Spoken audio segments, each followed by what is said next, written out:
Hello, everybody. Hopefully I am live. Any comment to make sure you guys can hear me would be much appreciated. I hope so. Can you guys hear me okay? In the comments. Testing 1, 2, 3. Okay, great. You guys can hear. Fantastic. You never know. Audio is one of my biggest challenges in life, so it could be worse. I got people from Italy and all over the place. So excellent. Anyway, let's just, as usual, I don't like to waste any time. Let's jump in, and then I'll leave about 10 minutes at the end for some Q&A. So thank you all for joining, and happy Friday. This channel, as usual, is about math, money, and freedom. And I try and identify opportunities for you all so you can make the world a better place. Disclaimer, of course, edutainment. But I want to talk about my first big topic right now, and this is from Raoul Pal. I've got people in Norway and everything else. Awesome. Slovenia, Australia, Bangkok is incredible. Very global group that likes numbers. That's great. So this is going to be about Ethereum first in this session today. Because as you know, over the last couple of weeks, I started talking a lot about Ethereum and how it could actually flip Bitcoin. But this was an article that came out from Raoul Pal. And this is in his reflection of the European bank issuing $100 million in digital bonds on the Ethereum network. Obviously, this is a game changer for Ethereum. And as usual, this is the beginning of the story that I'm going to tell you all today. But he said Ethereum is becoming massively dominant. And he is probably one of my favorite macro people, and he understands exactly what's going on in the world. So what's really cool about this, though, is it proves that crypto offers better settlement, custody, and transfer for the global bond market. And for those of you who don't know, the global bond market is huge. We're talking $100 to $200 trillion, depending on exactly how you measure it. And this could absolutely change the game for Ethereum. But let's take this a step further. Let's look at some numbers. Sorry to throw numbers at you early, but this is an interesting one here.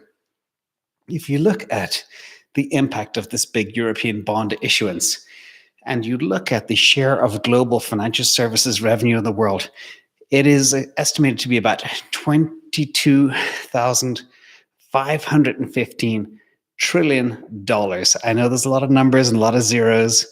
It's kind of crazy. I got displays easy there as well.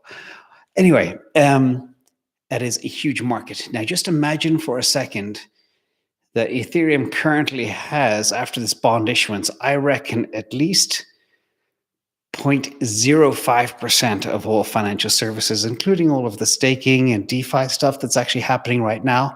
That whole market has grown exponentially. It's gone completely parabolic, and I'll talk more about parabolic moves in the next slide as well. But if you imagine Ethereum can capture 1% of global financial services revenue, what that means is the Ethereum price could technically go to $40,000 a token. Today, we're at about 2,751. Actually, it's just gone up $20. 2,767 live as I'm talking to you right now.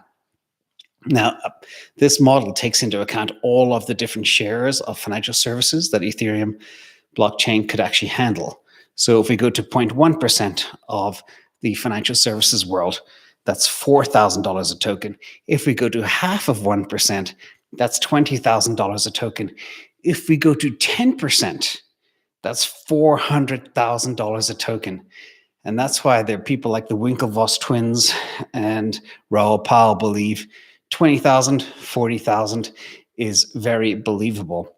Now, it's a little bit more bullish than my expectations, I believe, in this cycle. So the adoption, the growth rate in this area is absolutely staggering.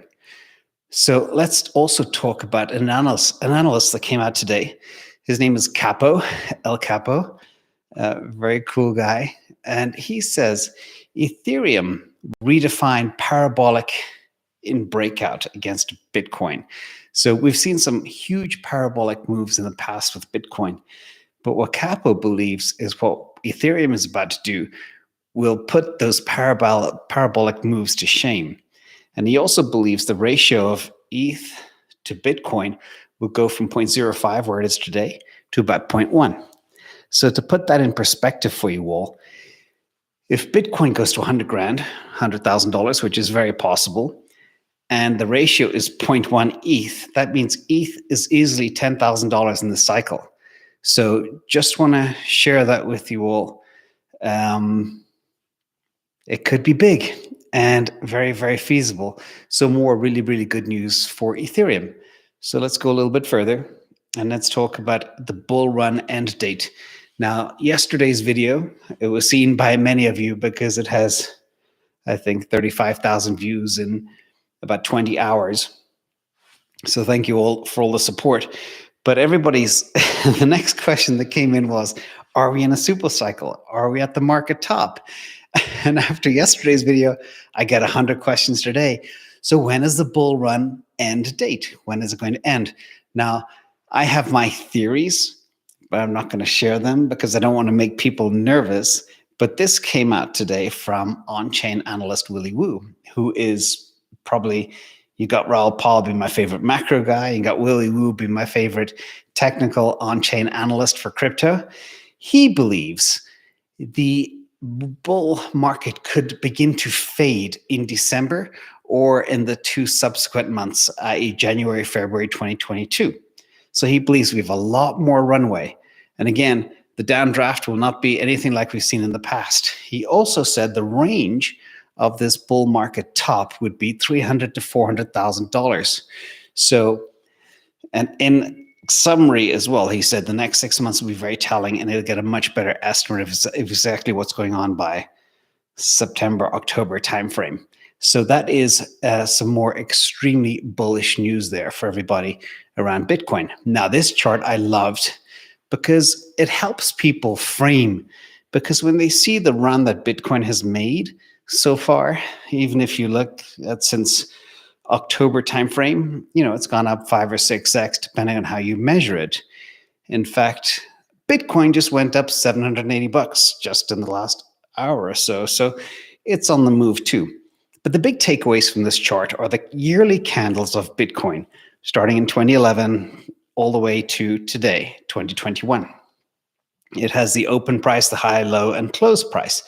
Now, if you look at 2013, 2017, and of course 2021 today, you can see these are the years that are the same. These are the years where Bitcoin actually runs. Now, if you look at 2013, you have a 54x. That means Bitcoin went parabolic. In 2017, it went down 13x, which is still very parabolic. Now, the question is, what's going to happen this year? So far, we are up 1x. And many of you are out there getting very nervous, thinking you need to sell out and take your profits.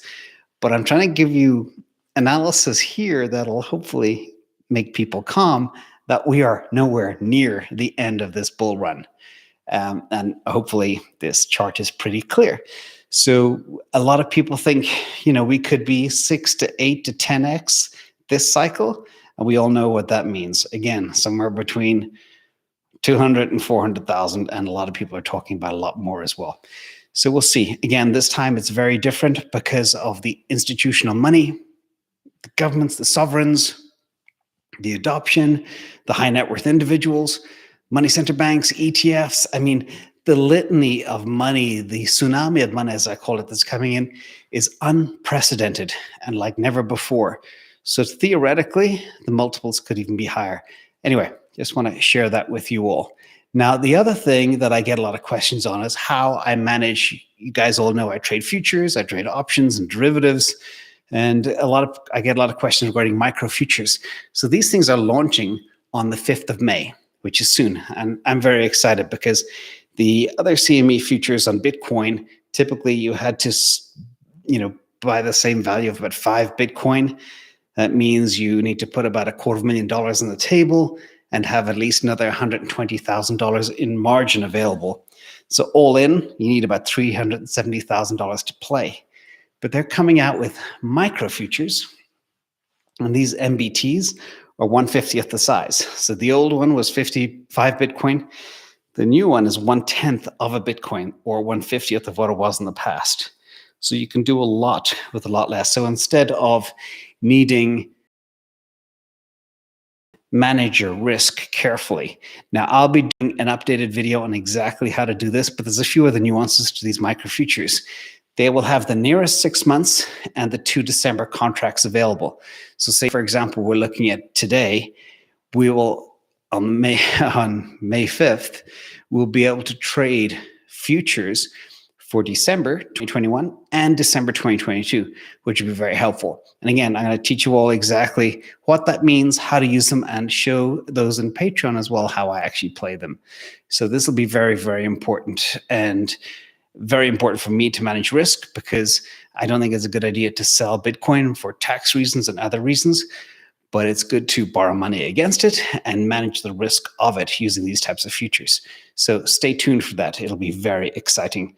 Now, the other thing as well, I maybe jinxed it when I came out with a video. I think it was about 10 days before the beginning of April. It was around the 20th of March. And I analyzed all of the April performances. And historically, Bitcoin in April is the best month for returns. And I said on average, the returns are 2x in the month of April. But it looks like unless Bitcoin goes up exactly another $450, we are going to have a red candle for the month of April. And what a red candle means is it's gone down over the previous month. So a lot of people say, they believe same and they repeat and everything happens. But this shows you, because historically, April was always the best month for Bitcoin. It's not this time around, which means where everything is different, which is good. If everything was the same, everybody would act the same way. So I thought that was positive. Now, more Treasury rumors that came out today. This was pumped by CZ. He's the head of Binance. And we all know that Facebook putting Bitcoin in the Treasury is a fake out, but I'm happy it didn't. No offense to any Facebook fans out there.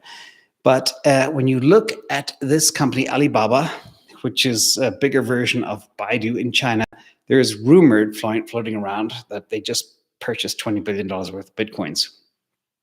I don't know if it's true or not, but I did look at the balance sheet. Their cash on balance sheet is about 363 trillion Chinese yuan, which is about 56 billion US dollars. So I don't know if they did. No, that's 363 billion yuan, which is 56 billion US dollars. So would they blow a third of their cash and cash-like equivalents on this one pan out?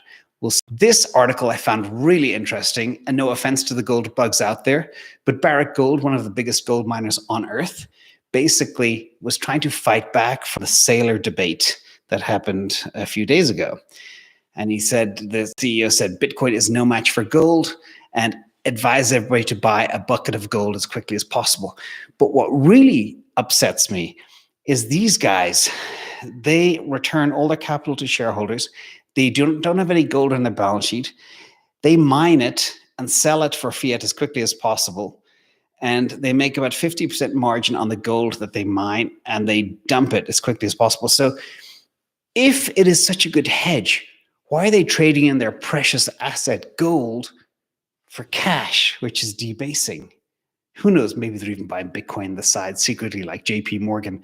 So just again, the foot out there, I just sort of pointed out to all of you, it is so hypocritical that these CEOs of these companies can say these things. It is, I won't even go further. And finally, crypto is freedom. Obviously, Russian news outlets are heavily censored, but these guys are looking for crypto donations as the Kremlin's cracking down on media.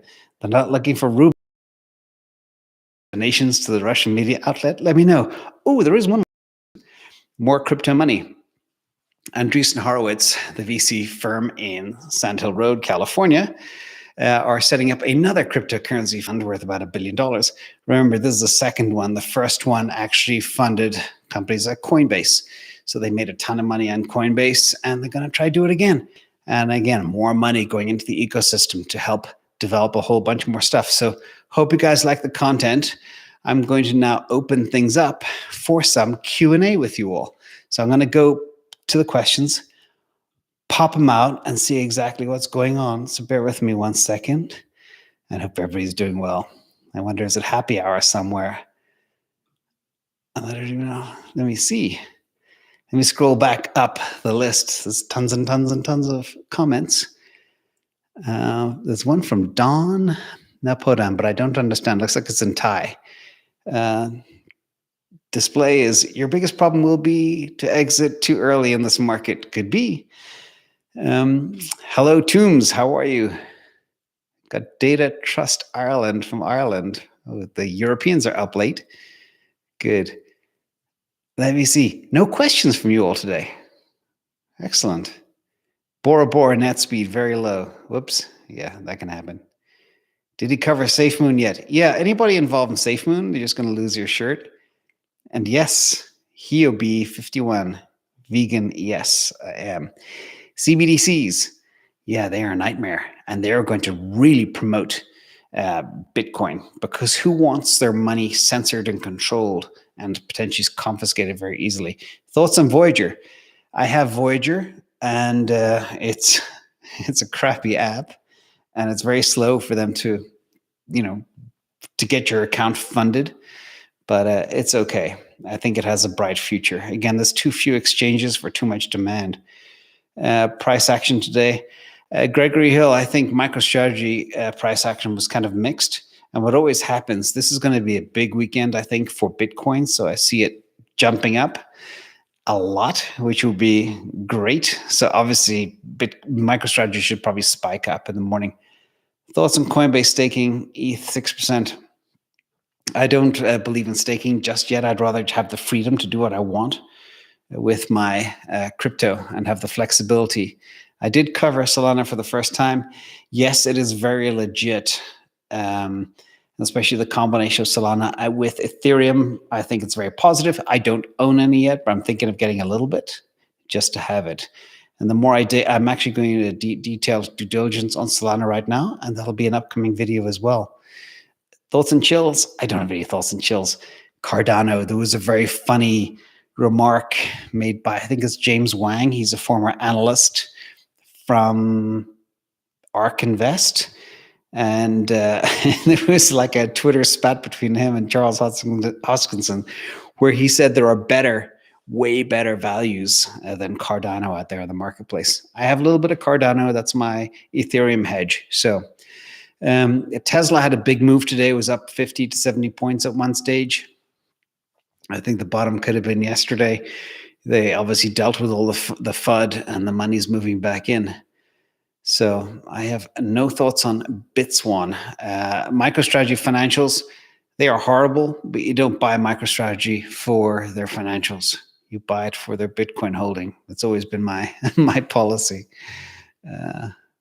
I do flooring for a job. I might have done yours. Oh, that'd be nice. Yeah, these are interesting floors here for sure. Twitter. Yeah, Twitter took a big hit today. Some people were picking it up, but Twitter always have a problem with, earning revenue, etc. So I think that's probably part of the problem. Oh, big question from Fabrizio Martini. Thank you so much. By the way, all donations here go towards animals. A US-based company with exchange and wallet should consider, does Binance work for US-based companies? Binance does not work for US-based companies, so they had to set up a separate legal entity called Binance US, which is separately regulated, and that works in the US here. So I hope that answers that question. Is Ethereum ETH a good buy now for a retirement account?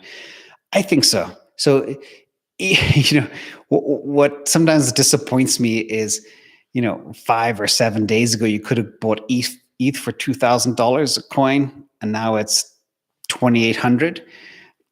And I don't know why people wait, for it to move 40% before they jump in.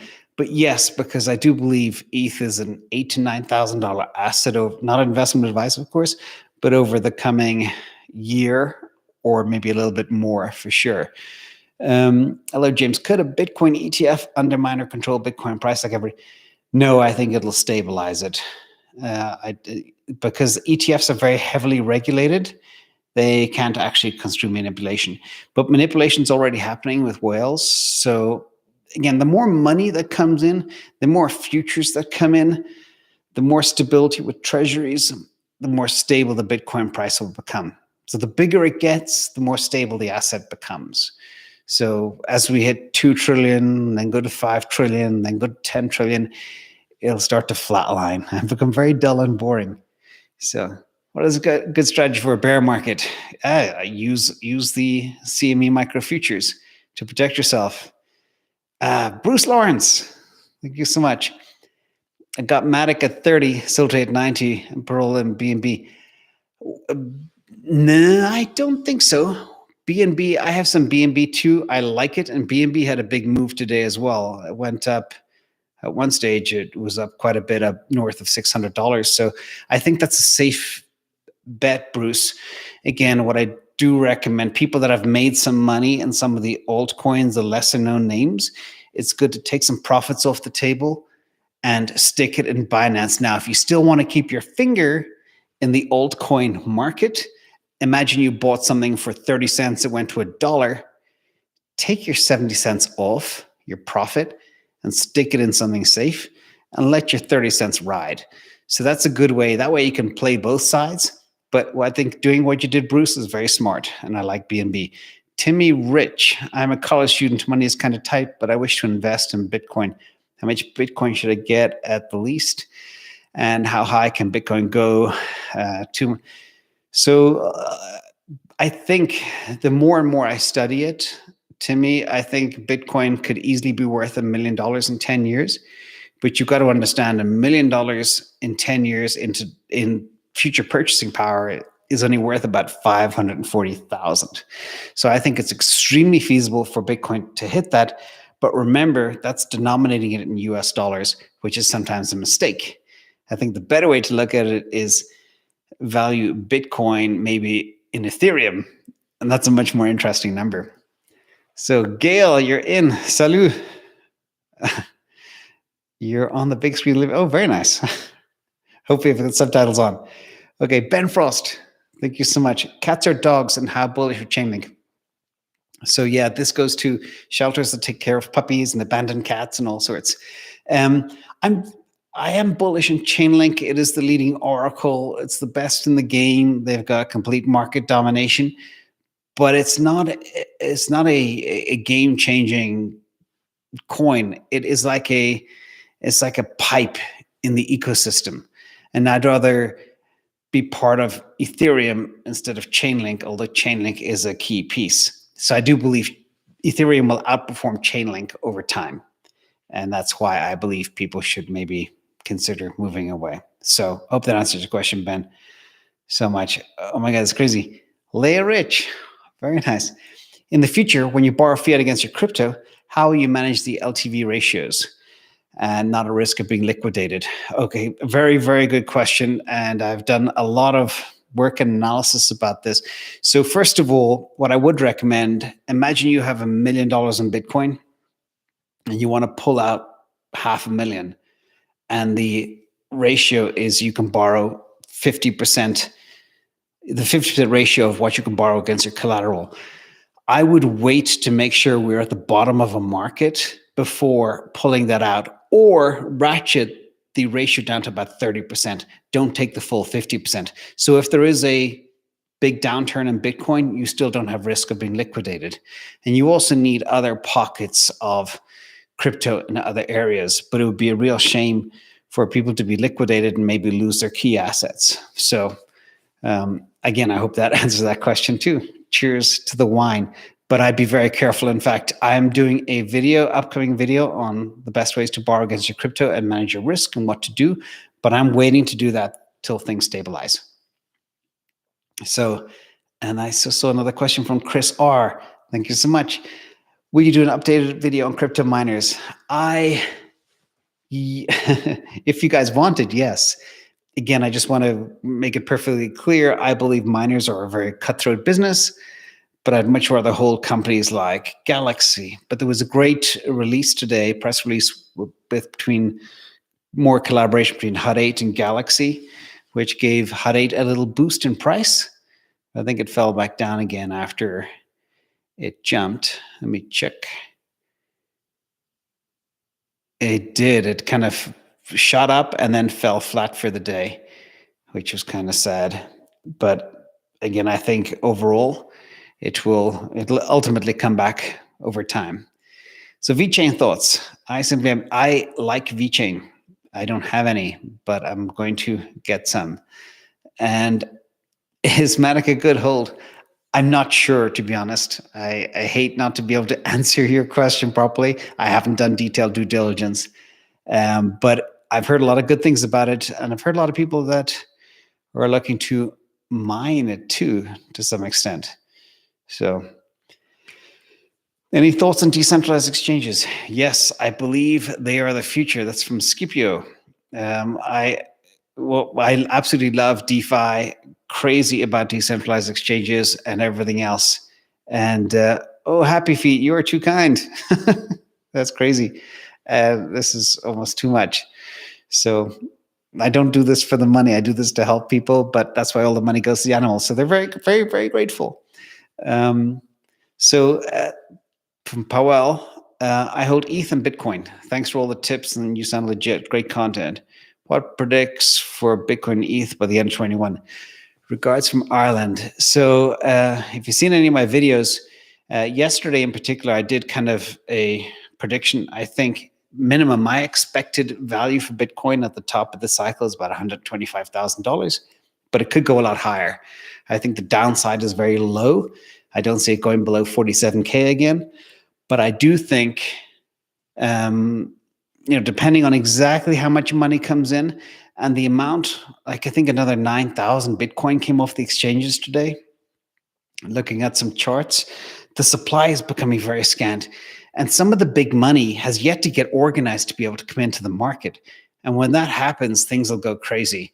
And also when I look at Ethereum and the amount of money being staked and the amount of success in DeFi and that European bond news, you've no idea how huge that is for that $100 million bond in Ethereum. I think the sky is the limit. Again, it wouldn't surprise me if the ratio of Ethereum to Bitcoin went to 0.1. And if Bitcoin goes to $125,000, that means Ethereum is $12,500. So they are conservative estimates as to where we're going to go. And just looking at some of the strength right now of Bitcoin, it's every minute I look, it's just bouncing up higher and higher all the time. So it's going real well. Leah, got it. Makes sense. Thank you so much, Leah. Again, you're too kind. Okay, I'm going to wrap up. If there's, it's still, oh my God, there's still questions coming in. I've never seen anything like this. There's a big crowd today. You guys must be waiting. And so, Sedang Mac, thank you so much. Thank you from Texas. ETH times 5 leverage then. No need to answer.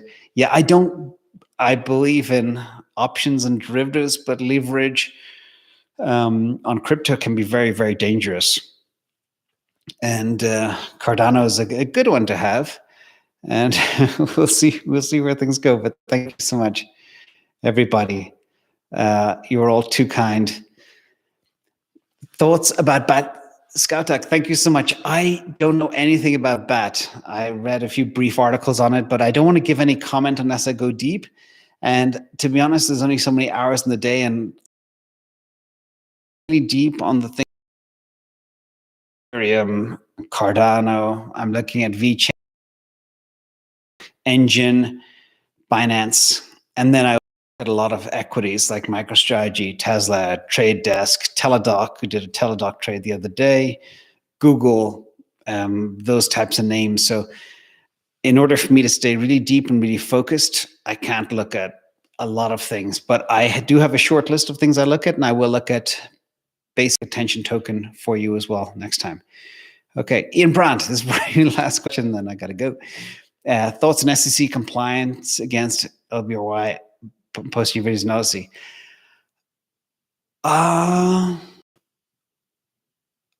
don't even know what that means. So against LBRY, I know there was some talk that the Canadians wanted to regulate content on YouTube. and end up posting videos and Odyssey. I don't even know what Odyssey is. I tend to keep my head down and not like, but I will check that out, Ian, and see what I can come up with. Okay. I've had a lot of requests to put content out on podcasts and be on other different platforms like Twitch, but I haven't done that. I just try and keep things real simple. Good. Well, thank you so much, everybody, for joining. That was a very fast 32 minutes. Patreon is where I work closer with people. There's a Discord channel, and I share all my trades and stuff like that. So big thank you, everybody. Be safe. Happy Friday. And I've got weekend Q&A coming up as well. So if you want to post any good questions, let me know as well. Okay? Good night, everybody. Really appreciate it and everything today. And the pets will be very happy. I'm going to close this down now. Take care. Bye.